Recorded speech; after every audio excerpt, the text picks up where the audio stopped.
Kanalımdan ve mutfağımdan herkese merhaba. Bugün sadece bir pet şişe kullanarak harika bir tırtıl kurabiye tarifi hazırladım. Hemen kurabiyemizin hamurunu yoğurarak tarifimize başlayalım. 120 gram tereyağını oda sıcaklığında beklettim yumuşaması için. Yoğurma kabına ilk olarak unu alıyorum. Üzerine 1 su bardağı toz şeker ekliyorum. Ve bir spatula ile iyice tereyağı ile şeker birbirine karışana kadar bu şekilde karıştırıyorum. Bu aşamada tereyağının oda sıcaklığında yumuşamış olması önemli. Karıştırması kolay olur arkadaşlar. Eğer hemen direkt buzdolabından çıkarıp yaparsanız karıştırma işlemi zor olacaktır. Şeker ve tereyağını iyice karıştırdım. 2 tane yumurta ekliyorum. Ve yarım su bardağı sıvı yağ ekliyorum.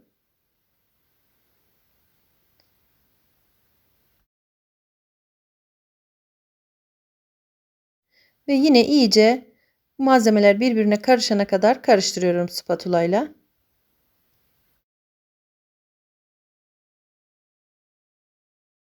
Malzemeler tamamen birbiriyle özleşene kadar karıştıralım.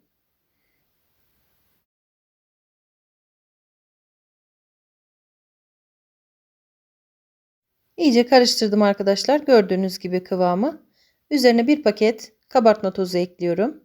Ve bir paket vanilya ekliyorum. Yine karıştırmaya devam ediyorum malzemeleri ekledikçe.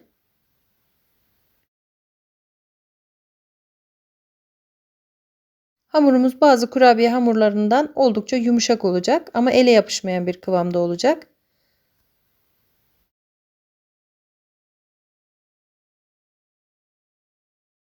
Son olarak hamurumuzun ununu ekliyorum. Toplamda 3,5 su bardağı un kullandım ve kontrollü olarak ekledim.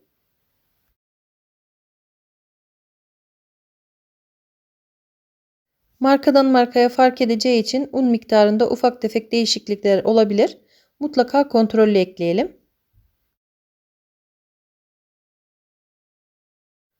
Bu kurabiyeyi yapmak çok zevkli arkadaşlar. Çocuklar da çok seviyor şeklinden dolayı. Eğer evinizde tırtıl kurabiye aparatı yoksa bir pet şişe ile kolayca yapabilirsiniz. Ben bu tarifimi bir pet şişe ile yaptım ve gayet güzel bir sonuç verdi. O yüzden sizlerle paylaşmak istedim.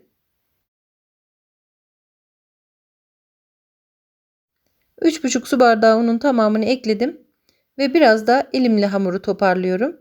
Çok fazla yoğurmayalım arkadaşlar. Kurabiye hamurunu çok yoğurursak yağını salabilir. Bu yüzden şöyle pürüzsüz hale gelince yoğurma işlemini bırakalım. Hamurumuzun kıvamı bu şekilde bakın. Yumuşacık ama ele yapışmıyor. Kurabiyemizi şöyle bir pet şişe ile yapacağız. Şekil verme aşamasını. Ve şekil vereceğimiz bölümü kapağı olduğu için şimdi kapağına bir yıldız çiziyorum.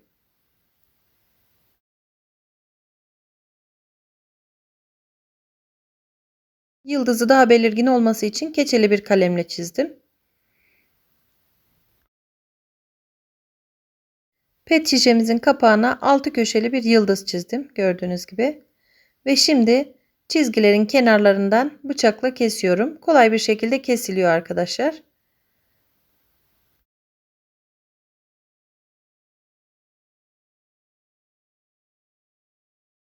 Pet şişenin kapağını bu şekilde keserek hazırladım. Şöyle çıkarıyorum bakın kestiğim kısmı. Bu şekilde arkadaşlar. Çok basit ve maliyetsiz bir yöntem. Şimdi kurabiye hamurumuzu pet şişenin içerisine dolduruyorum. Pet şişede boşluk kalmayacak şekilde dolduralım.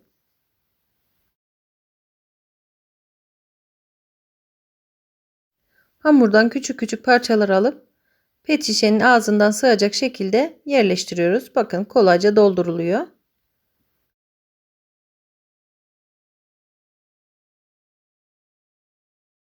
Ve şişenin içini tamamen hamurla doldurdum şimdi.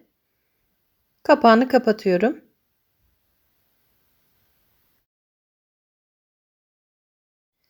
Ve pet şişemizi bu şekilde sıkıp içindeki hamuru kurabiye şeklinde çıkarıyoruz gördüğünüz gibi.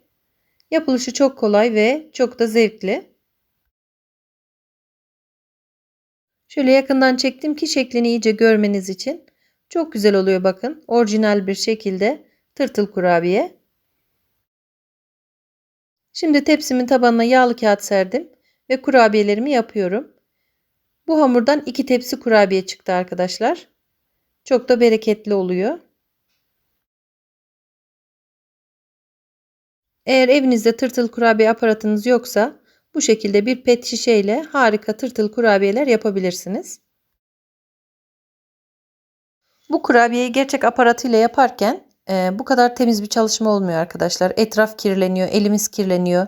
Tek tek alıp hamuru içerisine yerleştirip ittirmek zorundayız. Ama bu şişe ile yapınca daha kolay oldu. Daha temiz bir çalışma oldu. Ayrıca çok da zevkli oldu.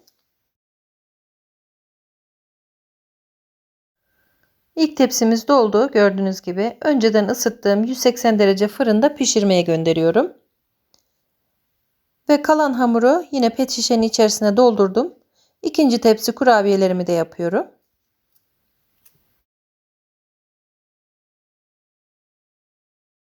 Kurabiyelerimizin şekilleri oldukça orijinal. Bakın hiçbir bozukluk yok. Çok güzel oldular. Şimdi ikinci tepsiyi de pişirmeye gönderiyorum. Ve kurabiyelerimiz pişti.